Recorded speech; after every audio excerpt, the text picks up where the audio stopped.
Welcome to the Slop Temple. We pray this video helps. You're going to start fast. Confirm your device is online and not in airplane mode, then test another website to see if the problem is isolated to Google. Once done, switch to an incognito or private window. This avoids cached errors and extensions. If Google still fails, restart your router and your computer. Power cycles fix transient DNS and routing glitches. Make sure to note whether other devices are affected, because that tells you if this is local to one device or the whole network. Now dig deeper. Flush your DNS cache so stale records don't block Google, and then point your system to a public DNS like 8 or 1 to rule out resolver problems. Once you've changed DNS, restart the browser and try loading Google again.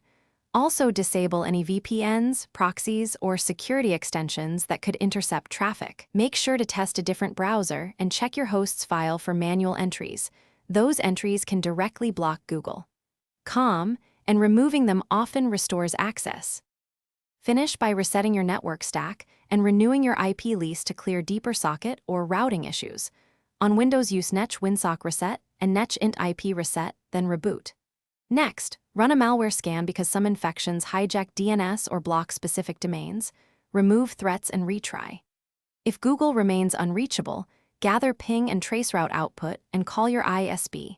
Make sure to explain you've tried DNS swaps, device isolation, and router reboots. A quick tip: keep a screenshot of error messages for support to speed resolution. Thanks for watching. Consider subscribing if we helped you.